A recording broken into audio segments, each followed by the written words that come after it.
Bonjour à toutes et à tous, nous sommes le vendredi 13 septembre 2024 et c'est parti pour notre analyse quotidienne des marchés financiers.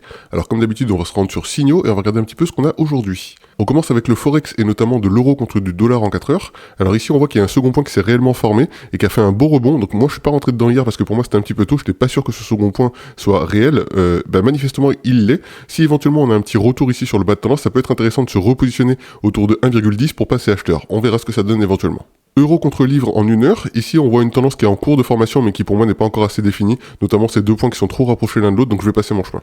De la livre contre du franc suisse en 1 heure, on a une belle tendance de très court terme légèrement bearish, donc on peut se positionner pour shorter, 1,1151 à la vente, stop loss 1,1160, take profit 1,1071.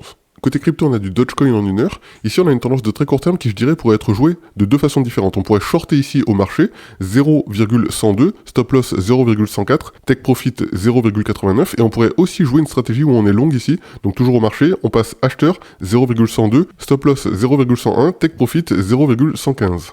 Le Cardano en 1 heure, bon là on voit que la tendance ici n'est pas encore assez définie, ces deux points sont trop rapprochés et puis ici c'est pas un vrai point donc on passe. Le Tron en 1 heure, on voit une tendance de très court terme qui est bearish et ici deux points très rapprochés, donc normalement je passe sur ce genre d'opportunité, mais je rappelle que le Tron a pour l'instant été beaucoup plus fort que la plupart des cryptos, et dans la mesure où il n'a pas encore réussi à casser ici cette tendance de très court terme légèrement bearish, et bien pour l'instant je suis pas encore sûr que le marché crypto soit prêt à passer sur son bull run, donc on va suivre un petit peu ce que donne le Tron. S'il inverse cette tendance là, ce sera un excellent signal pour dire ok, on est en train de se préparer pour faire un bull run sur l'ensemble des cryptos. Donc, côté action, on a du Apple en 4 heures, je pense qu'on a parlé hier d'une opportunité si jamais on avait un retour sur le bas de tendance, il semble que ce soit le cas, donc là clairement on passe acheteur, 221,75, stop loss 218,54, take profit 250,63. LVMH en 1 heure, on a une tendance ici qui n'est pas encore assez définie selon moi, deux points ici très rapprochés, deux points ici très rapprochés, on passe. L'Oréal en 4 heures, le deuxième point ici n'est pas encore atteint, il est en cours de formation donc je vais passer mon chemin là-dessus. Air Liquide en 4 heures, là par contre on voit une vraie belle tendance de moyen terme qui s'est bien formée avec des points plus bas qui ont bien tapé avec des beaux rebonds.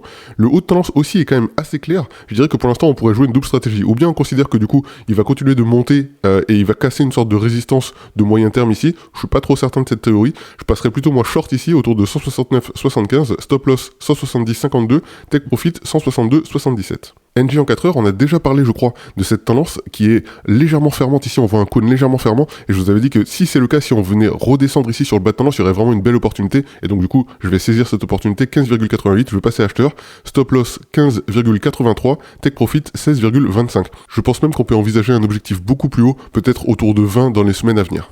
Vivendi en un jour, je vois bien cette tendance ultra bullish et je vois cette opportunité qui peut être très intéressante à saisir, mais je vais pas la saisir parce que pour moi en fait on n'a pas encore rebondi sur un vrai second point ici, donc je vais passer mon chemin pour l'instant sur Vivendi. Capgemini en un jour, on voit une tendance de long terme qui est quand même bien définie, des plus bas qui ont bien rebondi à chaque fois. Le haut de tendance manque un petit peu de définition pour moi parce que ce second point je le vois pas réellement. On pourrait certes prolonger ici cette droite, mais j'ai l'impression qu'on est plutôt en train de monter ici, en train de tenter de casser une tendance de long terme. Donc faudra voir éventuellement si on n'est pas en train de faire une inversion de tendance pour passer maintenant sur une tendance bullish. Pour l'instant en tout cas je vais pas me positionner là-dessus, on verra comment ça évolue dans les jours à venir. BNP Paribas en 1 heure, je vois pas cette tendance comme étant assez claire, assez bien définie pour pouvoir être considérée comme étant valide, je vais passer mon chemin là-dessus. Safran en un jour, ici on voit une très belle tendance de long terme, il y a une double stratégie selon moi à jouer. Stratégie où on short ici au marché, 202,21, on va mettre un stop loss 204,07, take profit 185,48, et on peut jouer aussi la stratégie d'achat, donc on passe ici long à 202,21, stop loss 200,35, take profit 218,95. Unibail en 1 heure, on voit une tendance ici de court terme qui est très claire et qui peut être très intéressante à jouer notamment pour les intradés. Donc ici on passe acheteur, 75,16, stop loss 74,92, take profit 77,32. Et côté futur, on a du maïs en 1 heure. Donc là, on voit un gros rebond qui a eu lieu depuis le bas de tendance. Mais comme je vous l'ai dit, moi, à plusieurs reprises, je n'ai pas confiance pour l'instant sur le marché céréalier, donc je vais rester en dehors de cette opportunité. Côté tendance, au niveau du Forex, on a du dollar US contre du franc suisse en 4 heures. Là, on a une tendance qui peut être considérée comme étant valide, mais il n'y a pas grand chose pour l'instant à venir saisir là-dessus, donc on passe. Euro contre franc suisse en un jour. Bon, pour l'instant, la tendance ne présente pas encore une fois d'opportunité, donc on va passer notre chemin. Côté crypto, on a de l'Ethereum en 1 heure. Ici, on voit une tendance de très court terme qui est quand même bien bearish. Éventuellement, ça pourrait se shorter ici pour les intradés, mais de mon point de vue, il vaudrait mieux peut-être ne pas pour l'instant se positionner à la vente. Il est possible que le marché crypto s'apprête à relancer par le haut, donc on verra un petit peu ce que ça donne dans les heures à venir.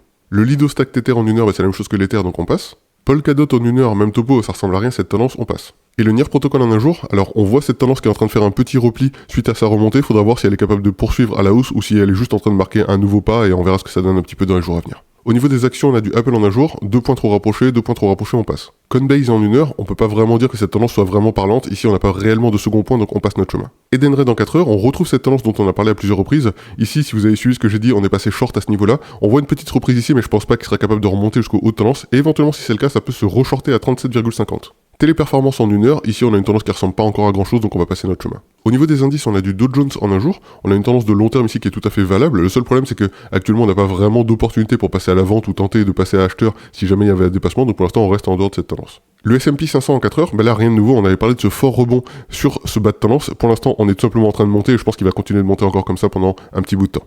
Côté futur, on a du pétrole brut en un jour. Là, c'est quand même très intéressant. On voit qu'il a vraiment marqué un gros rebond sur le bas de tendance. Donc manifestement, il a quand même de la force. Et la question, c'est est-ce qu'il aura assez de force pour venir casser cette sorte de résistance de moyen long terme qu'il a ici, autour de 68-69 ? Eh bien, on ne sait pas encore. On verra ça dans les jours à venir. Le pétrole brut toujours, mais cette fois-ci en 1 heure, on voit ici une tendance qui est quand même en train de se former bien bullish. Je ne sais pas s'il aura assez de force pour aller casser par le haut. Il y aura même peut-être une opportunité ici pour passer vendeur autour de 70-37 et pour tenter de casser par le bas sa propre tendance. Donc affaire à suivre toujours sur le pétrole brut.